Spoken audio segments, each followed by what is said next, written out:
Oke, selamat datang kembali di kanal YouTube saya. Tachahao. Um, Hari ini kita akan bahas satu buku baru. Kemarin kita udah selesaiin buku Berpikir dan Berjiwa Besar. Hari ini kita akan sama-sama bahas dan lihat bareng-bareng buku baru. Judul bukunya adalah Thick Face Black Mask, Mental Baja Pantang Menyerah. Ini ditulis oleh si Chining Chu. Oke, langsung aja kita masuk ke babnya yang pertama. Oke, bab yang pertama dari buku Mental Baja Pantang Menyerah ini adalah intisari Mental Baja Pantang Menyerah. Nah, jadi yang pertama dia mau kasih tahu ke si penulis, mau kasih tahu ke kita adalah mental baja pantang menyerah itu sendiri adalah dia menggambarkan hukum alam yang mendominasi dan membawa seseorang menuju sukses. Jadi sebenarnya mental baja pantang menyerah ini adalah sebenarnya sebuah hukum yang emang udah ada, dan jika kita dan dia dia mendominasi jalan menuju sukses. Jadi kalau misalnya kita pengen menjadi orang sukses, orang berhasil dalam apapun yang bidang yang ingin kita menjadi berhasil atasnya, kita patut yang namanya menerapkan hukum prinsip mental baja pantang menyerah ini. Oke.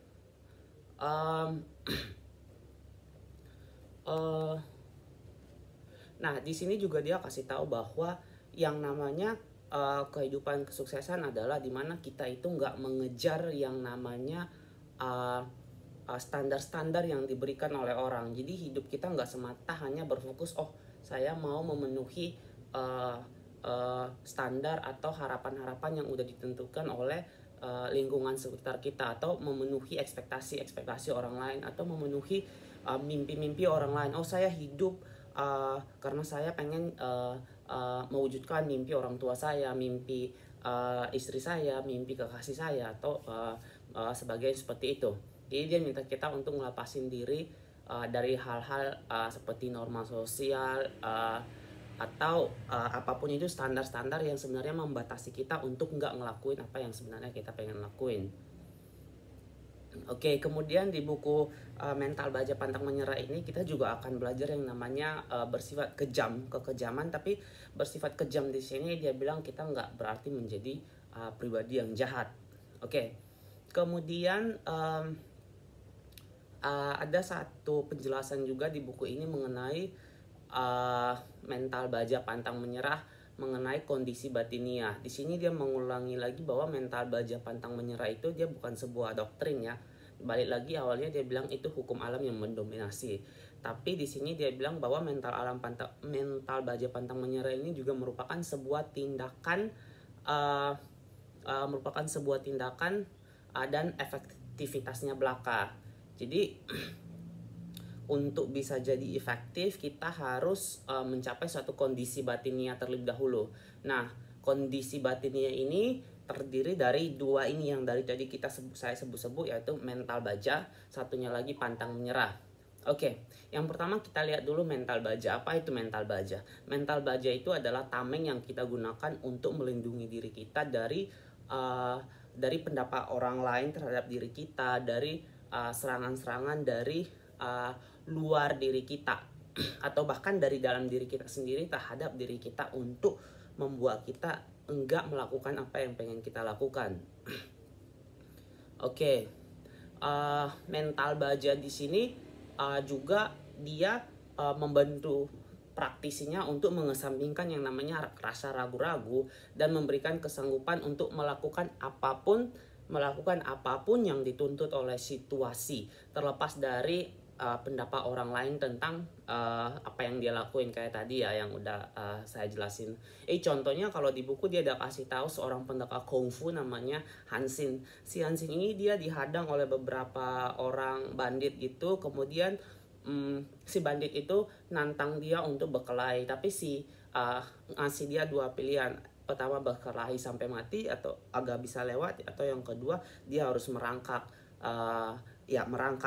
di depan bandit itu. Tapi daripada dia memilih untuk berkelahi dengan para bandit-bandit ini, yang dia tahu ada konsekuensi besar, entah itu masalah besar ke depan dan sebagainya. Jadi dia milih untuk merangkak aja di depan bandit-bandit ini yang kalau kita pikirin, wah kenapa dia sampai harus ngelakuin itu, bukannya dia seorang pendekar kungfu yang hebat ini dan gitu, tapi dia lebih memilih untuk nggak ngedengerin apa pendapat orang, orang pada saat itu yang mungkin bakal cibir dia, hina dia karena melakukan sesuatu yang memalukan, yakni tunduk kepada bandit.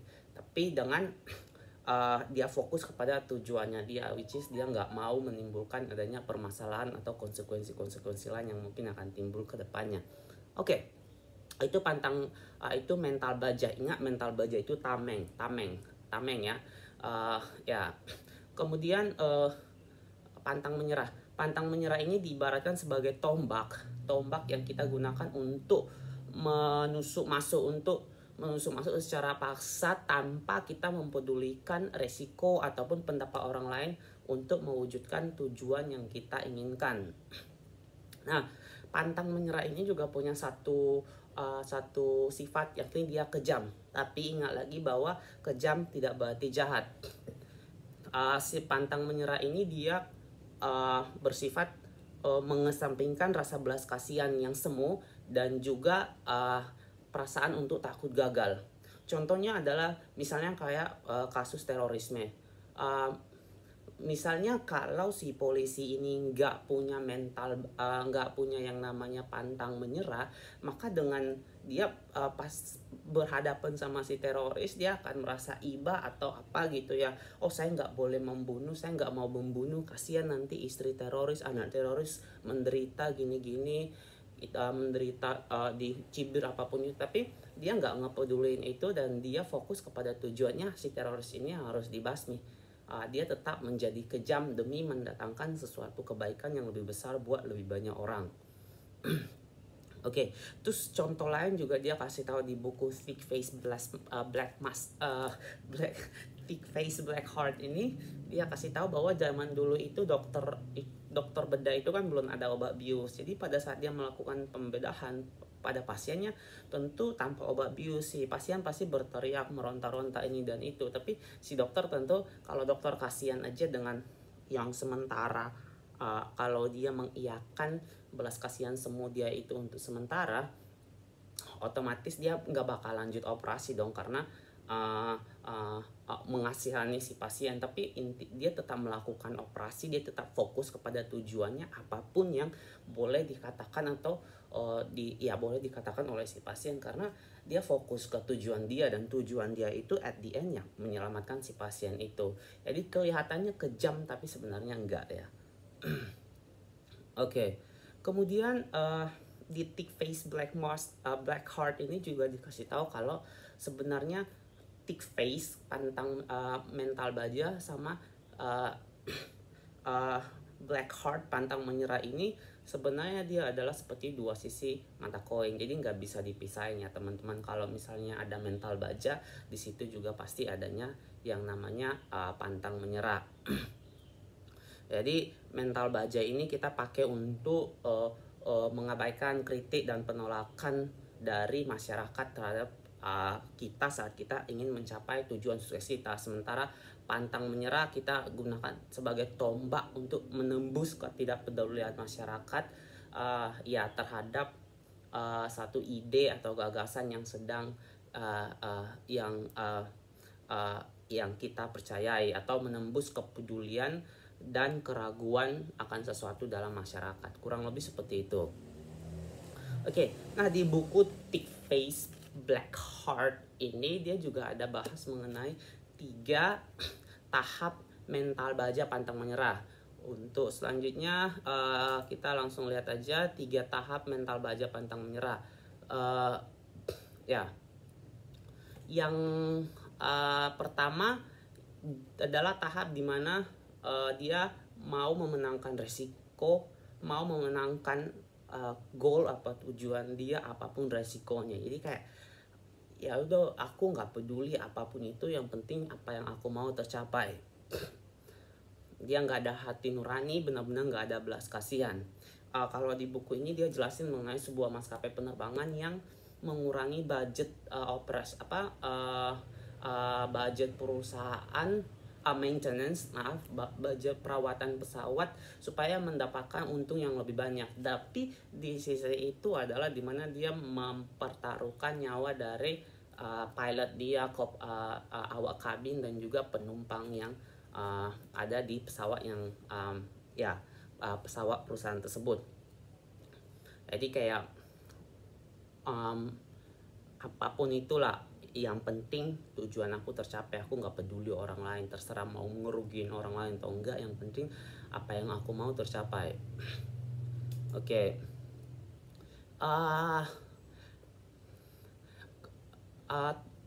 Nah, tahap satu ini yang menangkan apapun resiko ini, dia terdiri atas 3 tingkat. Tingkat yang pertama adalah disebut dalam buku tebal seperti tembok benteng dan hitam seperti batu bara.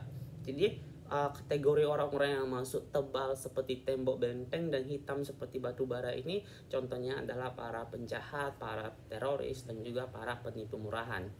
Terus yang kedua adalah tingkat kedua adalah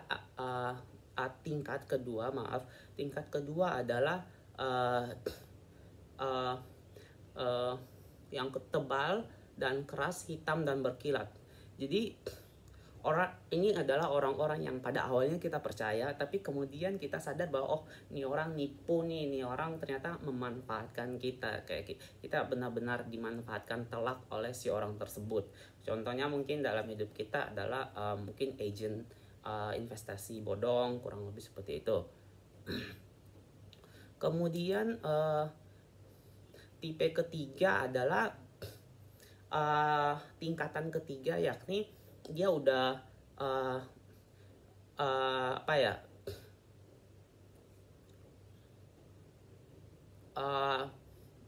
udah saking nggak berbentuk lagi, saking tebalnya jadi udah nggak berbentuk lagi, dan saking hitamnya jadi kayak nggak tahu juga nih ini warna hitam atau enggak. Jadi ini adalah 3 tingkatan yang paling tingkatan tertinggi di 3 tingkatan tertinggi dari yang udah kita jelasin sebelumnya.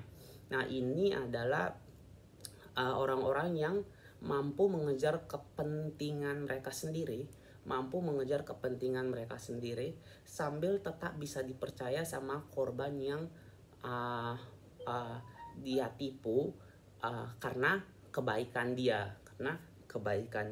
Nah, ini paling banyak dilakukan beberapa oleh banyak politisi udah hebat banget nih seperti ini. Oke.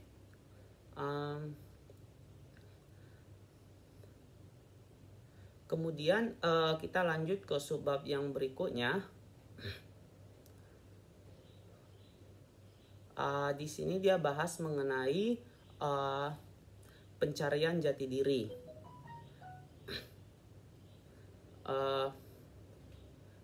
Tentang pencarian jati diri. Tahap ketiga ya, karena tadi kita tahap pertama adalah dia nggak peduli apa yang orang bilang. Tahap pertama adalah menangkan apapun resikonya. Yang tahap kedua sekarang adalah pencarian jati diri. Dan yang ketiga nanti kita akan lihat adalah tahap sang kesatria. Nah, untuk yang pencarian jati diri ini, setelah orang melewati tahap dimana dia melakukan apapun terlepas dari resikonya, yang penting tujuan dia tercapai, dia akan mulai merasakan suatu hal yang tidak nyaman dengan dirinya. Dia akan mulai melihat bahwa banyak sekali musuh-musuh yang ada di dalam diri dia, kemunafikan, kejahatan, hal-hal yang telah dia lakukan yang dia nggak nyaman dengan, yang dia sendiri nggak nyaman, seperti itu. Kemudian setelah dia melalui pencarian jati diri, dia akan tiba di tahap ketiga. Tahap ketiga ini tahap sang kesatria. Nah, sebenarnya apa sifat-sifat sang kesatria? Pertama, sifat seorang kesatria adalah tenang dan tidak mudah terpengaruh. Jadi ketenangan yang muncul dari dalam keluar ya, bukan diakibatkan oleh lingkungan. Ketenangan dia dipengaruhi oleh lingkungan. Jadi dia percaya bahwa kehidupan itu adalah the only one way yang kita harus jalanin, dan gak ada cara lain selain kita harus menangin kehidupan itu. Kemudian sifat lain dari seorang kesatria adalah tetap fit untuk meraih dia tetap fit untuk meraih kejayaan. Jadi dia siap gitu loh untuk menghadapi yang namanya pencobaan-pencobaan yang pasti akan terjadi dalam perjalanannya menuju kesuksesan, dalam perjalanannya untuk memenangkan kehidupan yang menjadi satu-satu jalan yang bisa kita hadapi dalam kehidupan ini. Kemudian sifat berikutnya adalah penyatuan dunia batinia dan penyatuan dunia batinnya dan lahiriah, dimana mental baja pantang menyerah ini mencapai tujuan dengan kebijakan batin dan kepasrahan dalam mencari keseimbangan. Jadi pasrah yang berarti kita terima, we accept what is happening, dan kemudian kita berpikir how to fix it, bagaimana kita harus fix that, mengatasinya. Oke, kita masuk ke subbab berikutnya. Jadi kita udah lihat sifat-sifat kesatria, kita udah lihat 3 tingkatan tadi dari mental baja pantang menyerah. Yang pertama adalah akan melakukan apapun yang untuk mencapai tujuannya, dia nggak peduli resikonya. Yang kedua adalah pencarian jati diri, dan yang ketiga adalah tahap sang ksatria. Oke. Kemudian di buku Thick Face and Black Heart ini kita juga ada subbab lainnya. Di situ dia bilang satu subbab mengenai praktisi sejati mental baja pantang menyerah. Jadi di situ dia kasih tahu bahwa sebenarnya tindakan yang baik tidak selamanya memiliki makna atau berarti baik. Bisa aja dia punya dampak yang jahat.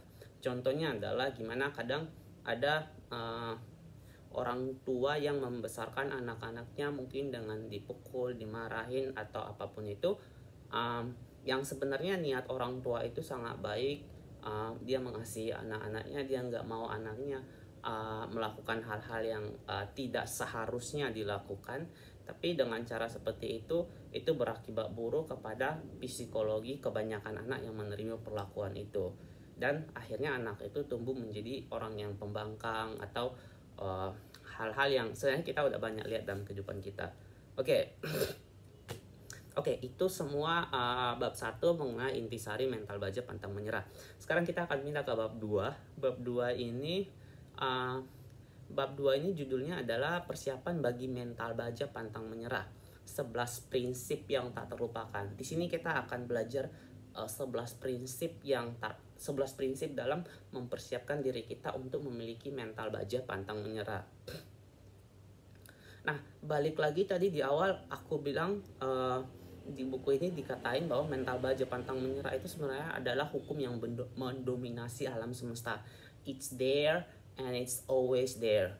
Nah, di awal bab ini dia kasih tahu bahwa mental baja pantang menyerah itu sebenarnya adalah jati diri kita yang sesungguhnya, dan selama ini hilang, selama ini nggak kelihatan karena pengaruh-pengaruh lingkungan kita yang nggak memberdayakan, karena pengaruh standar sosial yang diberikan kepada kita, dan karena pengaruh harapan atau ekspektasi yang yang orang berikan kepada kita, dan sayangnya kita ikuti seperti itu. Oke. Langsung masuk ke prinsip yang pertama. Prinsip pertama dia bilang bahwa lepaskan belenggu citra batin dan standar luar. Berhenti ngelakuin hal-hal apapun itu untuk mencari persetujuan dari orang lain. Berhenti melakukan hal-hal yang kita lakukan untuk membawa orang lain senang. Hilangkan sikap enggan atau mengkonfrontasi. Jadi kadang kita kerap kali buat mengizinkan orang berlaku nggak adil kepada kita semata-mata karena kita enggan untuk menegur, enggan kita merasa nggak enakan gitu-gitu. Nah, ini di sini dia minta kita untuk tinggalin hal-hal seperti itu. Karena at the end of the day, kalau kita masih hidup berdasarkan standar sosial tadi, kita masih hidup berdasarkan ekspektasi orang buat kehidupan kita, kita masih hidup dengan takut mengkonfrontasi atau menyatakan apa yang sebenarnya kita rasain, maka kita benar-benar akan pay the price. Oke, prinsip kedua adalah temukan keyakinan batin Anda. Nah, di sini dia bilang bahwa salah benar, kata si Jening Chu, salah atau benar sebenarnya itu nggak ada. Yang ada hanyalah gimana kita melihat itu. Salah benar adalah paradigma kita, salah benar adalah cara kita melihat. Dia juga kasih tahu bahwa kita nggak boleh menggunakan standar orang lain untuk menghalangi kita untuk melakukan apa yang ingin kita lakuin. Oke, misalnya standar umum adalah cowok nggak boleh cowok masak itu banci, tapi si anak ini pengen jadi chef. Si anak seharusnya kalau dia bermental baja pantang menyerah, dia nggak bakal dibatasi dirinya dengan pemikiran-pemikiran seperti itu, tapi dia akan terus terobos untuk tetap jadi chef terlepas dia adalah seorang laki-laki. Oke. Kemudian itu prinsip yang kedua. Prinsip yang ketiga adalah temukan misteri di balik ketegaran pohon ek dan juga goyangan rumput yang lembut. Ya, jadi dikasih tahu bahwa ada angin datang sama kuatnya nerjang rumput sama pohon ek atau pohon beringin lah di Indonesia. Nah, pohon beringin ini tumbang, tapi rumput ini nggak kecabut dari akarnya. Dia yang terjadi kepada si rumput adalah dia hanya bergoyang-goyang saja mengikuti arah angin. Jadi apa yang bisa kita petik dari situ adalah kita perlu menjadi pribadi yang fleksibel. Kita nggak boleh kaku sama aturan. Oh, ini kayak gini, ini orang bilang harus kayak gini, jadi saya harus ikut ini. Ini orang bilang kayak gini, jadi saya harus ikut seperti ini. Jadi kita nggak bisa terus terpaku sama aturan-aturan yang membatasi. Kalau kita terus-terusan seperti itu, pas ada angin kita bakal tumbang seperti si pohon ek tadi, pohon beringin tadi. Nah, di sini sama seperti rumput tadi, dia kasih tahu bahwa seorang pribadi, seorang pemenang, seorang yang bermental baja pantang menyerah, dia akan melakukan apa saja untuk mengatasi tantangan berat sekalipun, termasuk ikut arus tadi ya, kayak rumput tadi ikut ke manapun si angin tiup, dan sanggup berbuat apa saja yang perlu dia lakukan untuk mencapai goalnya dia tadi. Oke. Intinya adalah tentang kisah pohon ek sama pohon beringin sama rumput ini ada tentang rumput yang digoyang yang mengikuti goyangan angin ini adalah bahwa kita nggak pernah boleh berpikir kita bakal sukses dalam kehidupan kita dalam bidang apapun itu kalau kita masih kalah dengan lingkungan kita. Oke, itu prinsip ketiga. Sekarang move ke prinsip keempat ya. Prinsip keempat adalah memahami diri sendiri. Nah, dengan memahami diri sendiri, kita nggak mempedulikan banyak hal lagi. Kita hanya mempedulikan hal-hal yang penting buat kita. Dan dengan begitu kita akan lebih mudah dan lebih cepat mencapai tujuan yang ingin kita capai. Di sini dia minta kita untuk uji kembali standar atau nilai-nilai yang selama ini kita percayai, karena mungkin aja nilai-nilai itu adalah nilai-nilai yang membatasi atau bahkan nilai-nilai itu yang sebenarnya kita anggap baik tetapi ternyata itu nggak baik, atau ya tetapi itu efeknya nggak baik gitu. Di buku ini, di buku Mental Baja Pantang Menyerah, si Jening Chu dia bilang bahwa ada satu perkataan di kitab suci orang Kristen. Dia bilang bahwa kalau dikasih pipi kiri, kalau orang tampar pipi kiri, kita kasih pipi kanan. Nah, terlepas dari konteks yang sebenarnya yang terjadi pada masa itu, pada saat diucapkan, si Jening Chu ini cuman mau melihat frasa itu. Kalau kita kalau ditampar pipi kiri, kasihlah pipi kanan. Yang sebenarnya adalah baik jika sebenarnya kita emang tulus ngasih pipi kanan kita untuk ditampar, jika sebenarnya kita tulus untuk memaafkan dan sebagainya.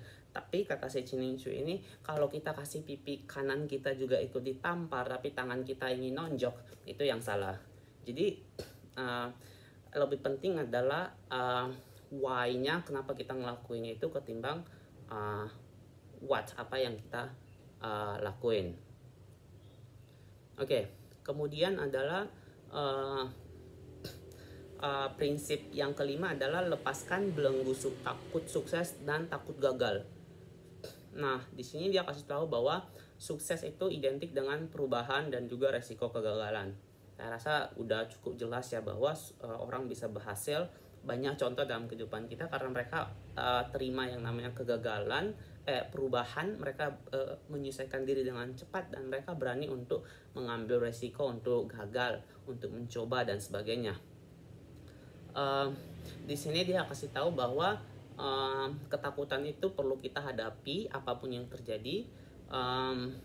Apapun yang dikatakan oleh orang-orang, kita harus tetap gigih dalam segala hal dan kita harus meyakini apa yang kita lakukan itu benar untuk mencapai apa yang kita lakukan itu benar karena itu adalah tujuan yang pengen kita capai. Walter Lasso sering bilang bahwa kebanyakan orang itu sebenarnya daripada takut gagal, mereka sebenarnya takut sukses, karena sebenarnya jalan menuju sukses itu mereka udah tahu, tapi mereka takut untuk nggak ngelakuin itu karena mereka takut kalau mereka ngelakuin itu mereka bakal sukses kayak gitu. Kemudian prinsip yang keenam ini dia kasih tahu mengenai pahami sifat alami dari mimpi dan juga kenyataan. Jadi dia mau kasih tahu bahwa sebenarnya segala sesuatu itu pada hakikatnya, pada dasarnya adalah sempurna. Jadi dia juga mau kasih tahu bahwa sebenarnya di dunia ini nggak ada yang salah. Yang salah itu hanya gimana sebenarnya kita ngelihat itu, gimana paradigma kita. Jadi yang menariknya adalah setiap individu itu, kita semua punya cara hukum sendiri untuk melihat gimana sesuatu itu seharusnya berjalan, gimana sesuatu itu seharusnya terjadi. Tapi di sisi lain, alam, Tuhan sendiri pun punya hukumnya sendiri untuk bagaimana hal itu bisa terjadi. Nah, untuk menghindari adanya friksi ini, di sini kita diminta untuk si mental baja pantang menyerah tahu bahwa pada hakikatnya segala sesuatu itu adalah sempurna. Segala sesuatunya is just perfect. Nah, dengan kita menerapkan prinsip konsep melihat segala sesuatunya itu sempurna, ada dua manfaat yang bisa kita dapatin. Yang pertama, kita bisa tentramin pikiran kita dari kekecewaan yang kita sedang hadapi, atau itu perasaan konsep segala sesuatunya sempurna ini juga kita bisa terapin pada saat kita menghadapi hal-hal kecil dalam hidup kita yang mungkin bakal mengganggu kita pada saat kita mengarah ke dalam kesuksesan. Oke, contohnya di buku ini dia kasih tahu di mana dia berkendara di satu jalan yang macet, kemudian dia ngelihat ada perempuan di depan mobil dia tuh kayak marah-marah semua. Udah nggak sabar lah karena macet ini, tapi dia mulai berpikir dan dia mengatakan bahwa ini adalah keadaan yang sempurna, kemacetan ini adalah sesuatu yang sempurna. Jadi sebenarnya dengan melihat segala sesuatu itu adalah sesuatu yang sempurna, kita jadi nggak khawatir, kita menjadi orang-orang yang lebih menikmati apa yang ditawarkan oleh kehidupan, karena sebenarnya dengan marah-marah atau khawatir atau apapun itu ya kemacetan itu tadi nggak bakal terselesaikan juga. Oke, yang ketujuh adalah prinsip ketujuh adalah kuasai perbedaan antara kebajikan dan kepura-puraan. Jadi dia mulai dengan ini sangat menarik, kuasailah perbedaan antara kebajikan dan kepura-puraan. Dia menarik sekali, dia mulai dengan satu cerita tentang janji suci orang suci. Jadi satu hari si orang suci ini berjanji bahwa dia hanya akan mengatakan kejujuran. Pada satu hari si orang suci ini dia sedang bermeditasi di bawah sebuah pohon. Dari kejauhan terlihat seorang anak muda yang lari ke arah dia. Kemudian pada saat sampai ke dia katakan kepada si orang suci ini, Pak, tolong saya dikejar-kejar oleh orang di sana, dikiranya saya perampok, padahal saya bukan perampok. Seperti itu. Dan somehow si orang suci ini melihat bahwa kesungguhan dan kejujuran si anak ini, dan dia tahu bahwa anak ini bukan perampok seperti yang dituduhkan sana. Dan si anak ini bilang, Pak, tolong jangan beritahu kalau saya bersembunyi di atas pohon. Singkat cerita, si orang suci ini balik lagi meditasi, kemudian datang gerombolan tadi yang kejar si anak itu. Kemudian si gerombolan ini tanya, Pak, kamu lihat seorang anak yang berlari ke arah sini, dia berlari ke arah mana? Si Patua karena dia nggak mau bohong tadi kan, dia udah janji si orang suci udah janji nggak akan hanya mengatakan kejujuran. Jadi dia kasih tahu, iya saya tahu kemana, iya saya melihat dia lewat sini. Terus langsung si gerombolan itu pun bertanya kemana si anak tadi itu pergi. Nah sebenarnya si orang suci ini nggak mau kasih tahu, karena kalau dikasih tahu tangan anak itu bakal dipotong. Jadi dia merasa bersalah juga, tapi karena dia udah merasa dia hanya akan prinsip dia hanya akan mengatakan kejujuran, akhirnya dia kasih tahu, tunjuk ke atas pohon, dan akhirnya anak tadi ditarik turun dari pohon, ditangkap, dan kedua tangannya itu dipotong.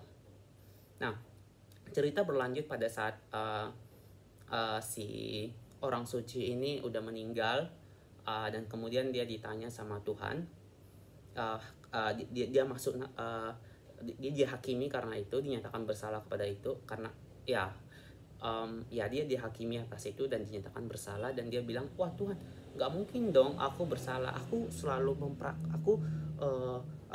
berbuat baik dan aku selalu mengatakan kejujuran. Nah, tapi pas di saat itu adalah yang sangat mengagetkan adalah pada saat dimana Tuhan mengatakan bahwa kamu lebih memilih yang namanya kebanggaan, ego, mempertahankan kebanggaan kamu sendiri untuk berkata jujur kebanding melakukan kebajikan untuk menolong si anak ini. Oke. Jadi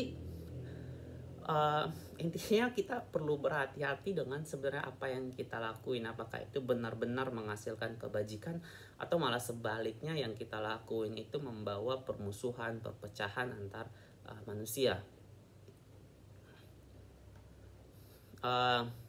Contohnya adalah dimana banyak sekali kita lihat bahwa orang membunuh orang lain atas dasar kepercayaan yang mereka percaya itu adalah sesuatu yang benar. Jadi instead of yang mereka percayai itu membawa kebajikan bagi umat manusia, ternyata itu membawa bencana. Kebaikan yang mereka yakini membawa bencana bagi orang lain. Kemudian dia juga ada kasih satu cerita bahwa satu konsep lagi bahwa kebajikan itu bukan sesuatu yang kita pakai, kita kenakan di luar diri kita. Dia kasih cerita tentang seorang pelacur dan seorang pendeta yang tinggalnya berseberangan, dan dimana si pendeta ini selalu melihat di rumah pelacur itu masuk keluar laki-laki, dan si pendeta ini membayangkan gimana si pelacur ini gonta-ganti pasangan dan apa yang mereka lakukan selama di dalam rumah itu. Kemudian sebaliknya si pelacur ini di rumahnya dia dengan hati yang tulus dia selalu mengagumi. Bahkan tadi si pendeta itu seperti mengutuklah perbuatan yang dibuat si pelacur itu. Tapi si pelacur ini di rumahnya dia, dengan apa yang dia lakukan sebagai dia pelacur, dia selalu mengagumi si pendeta, dan dia mengatakan bahwa gimana saya bisa hidup dengan baik seperti si pendeta itu. Dan pada akhirnya di singkat ceritanya di buku Cining Cuing dia bilang keduanya meninggal, dan ternyata si pelacur ini masuk surga, mendapatkan upah baik atas kehidupan dia, sementara si pendeta ini dia mendapatkan dianggap bersalah seperti itu. Terus pendeta nanya, loh kok kenapa, aku kan pendeta, aku kan melakukan kehendak Tuhan, pergi gereja ini dan itu. Tapi sama Tuhan dikasih tahu kalau kelihatan luar kamu memang kamu adalah orang baik ini dan itu, tapi hati kamu memikirkan kejahatan, hati kamu menghujat orang lain dan sebagainya. Sementara si pelacur ini walaupun dia terpaksa hidup harus menjadi seorang pelacur, tapi dalam hatinya dia punya niat yang mulia, dia pengen berubah dan pengen memiliki hidup yang baik seperti itu. Jadi intinya adalah kebajikan itu bukan sesuatu yang kita pakai dari luar. Orang yang kelihatannya baik nggak selamanya baik, dan ya apa yang kita lakuin, kita anggap itu menghasilkan sesuatu yang baik, nggak selamanya bakal menghasilkan sesuatu yang baik. Oke, yang kedelapan adalah prinsip kedelapannya mengatasi rasa takut. Di sini dia kasih tahu bahwa aspek rasa takut itu ada di mana-mana dalam kehidupan kita, dan dia pun ada dalam berbagai macam bentuk. Nah, si praktisi mental baja pantang menyerah ini di prinsip 8 ini kita diminta untuk mengetahui gimana dan kapan rasa takut itu tertanam dalam hidup kita. Dan dia juga kasih tahu gimana cara kita mengatasi rasa takut. Yang pertama adalah kita harus paham bahwa rasa takut itu sebenarnya nggak sesuatu yang buruk. Ada pepatah mengatakan topi dan baju itu bagus sekali kalau dikenakan topi di kepala dan baju di badan, tapi topi dan baju itu akan sangat buruk kelihatannya kalau dikenakan di kaki. Jadi rasa takut sendiri tidaklah buruk kalau kita tahu gimana kita nempetin itu ya, gimana kita memanfaatkannya. Misalnya kayak takut nggak bisa menyekolahkan anak, ya rasa takut itu bisa digunakan untuk memotivasi kita untuk bagaimana kita mikirin cara untuk mendapatkan ide untuk gimana bisa menghasilkan uang yang kemudian bisa menyekolahkan anak tadi. Kemudian konsep kedua dari gimana kita mengatasi rasa takut adalah dengan mata rasa takut, dalam artian bahwa kita merasa pada satu saat titik kita merasa takut, kita coba visualisasikan, kita keluarkan rasa takut itu kan, kita pandang langsung ke matanya, dan dengan seketika kita akan merasa bahwa kita nggak takut lagi. Kemudian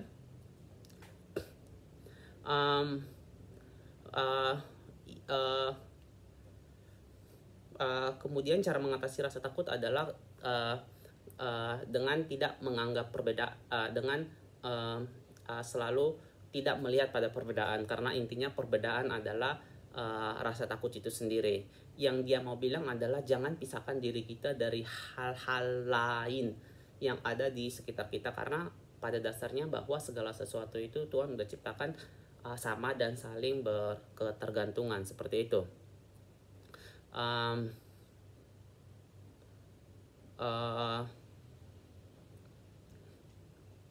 Dan pada saat kita berpikir kita beda dari yang lain, maka kita akan mulai merasa takut.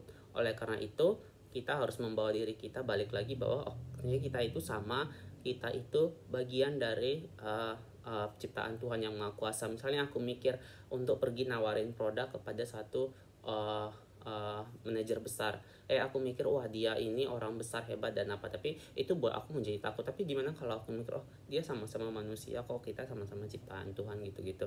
Jadi itu menghilangkan rasa takut kita. Kemudian cara keempat untuk mengatasi rasa takut adalah kuasai sikap tidak terpengaruh. Jadi kita nggak boleh ya kita punya tujuan tapi kita nggak boleh terlalu kita nggak boleh berfokus hanya kepada harapan-harapan kita gimana tujuan kita bakal terjadi, karena dengan terlalu berfokus pada harapan gimana hal yang kita mau ingin itu terjadi, kita malah akan menimbulkan yang namanya kecemasan-kecemasan gitu. Jadi seharusnya kita lebih fokus kepada what is happening right now, proses kita menuju ke tujuan yang ingin kita capai. Yang kelima, untuk gimana ngatasin rasa takut adalah di sini kita diminta untuk mengabaikan rasa takut. Jadi di Mark Twain di sini dia katakan bahwa kebanyakan rasa takut yang kita takutkan itu nggak pernah terjadi, which is aku yakin sekali kita punya banyak sekali pengalaman yang bisa kita ceritain mengenai pernyataan tersebut. Dan juga kita perlu untuk ya berhenti mengatakan bahwa hal-hal yang berhenti mengatakan dan memikirkan rasa takut tersebut. Jadi diabaikan aja, karena pada dasarnya tamu yang kita abaikan biasanya bakal pergi sendiri kan. Oke. Yang berikutnya adalah sekalipun takut, gimana mengatasi rasa takut. Dia bilang yang berikutnya adalah sekalipun takut, it's 40 minutes already. Sekalipun takut, sekalipun Anda takut apa yang Anda harus kerjakan, tapi tetap kerjakanlah apa yang Anda takuti tersebut. Maksudnya adalah sebagai praktisi mental baja pantang menyerah, kita harus terus melangkah terus nih, terobos terus awan kekabutan yang ada, awan hitam yang ada di jalan kita menuju kesuksesan kita tersebut. Just do it. Kemudian setelah itu kita sampai ke prinsip yang ke-10, yaitu gapailah keberanian untuk percaya pada diri sendiri. Jadi sebagai praktisi mental baja pantang menyerah, kita harus dapat melepaskan diri dari belenggu tradisi atau praktik kebudayaan, norma sosial, standar-standar sosial, atau apapun itu yang dilimpahkan, dicurahkan sama masyarakat untuk kita percaya, dan kita harus tetap yakin sama keyakinan kita. Contoh yang sangat menarik di buku ini, dia kasih tahu mengenai si Bibi Wong. Bibi Wong ini dia tinggal di zaman dimana untuk anak perempuan itu keturunan bangsawan di sana, kakinya harus dibalut biar kecil gitu, biar lebih menarik. Sebagai perempuan biar kelihatan lebih menarik, kakinya harus dijadiin kecil. Teman-teman bisa coba lihat ke YouTube mengenai tradisi pembalutan kaki di China.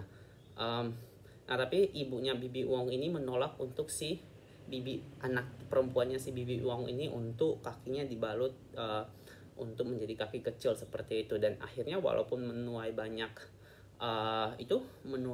perlawanan ini dan itu, tapi akhirnya ya sampai hari ini kita tahu setelah itu tradisi itu kemudian perlahan-perlahan mulai dihilangkan dan dilihat sebagai sesuatu yang sebenarnya nggak manusiawi seperti itu.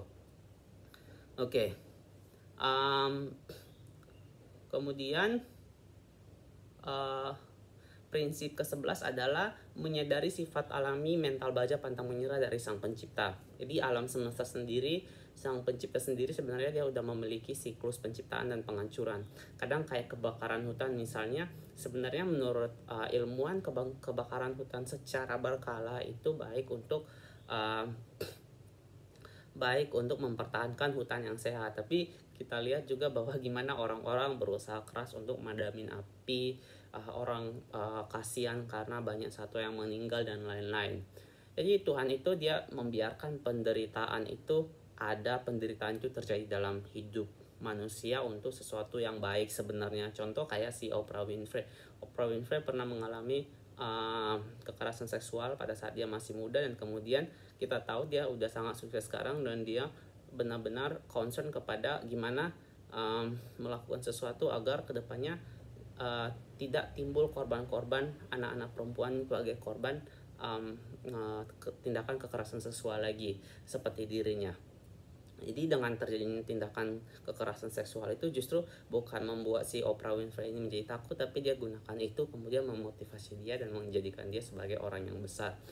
Jadi there's always something behind what we're suffering of. Jadi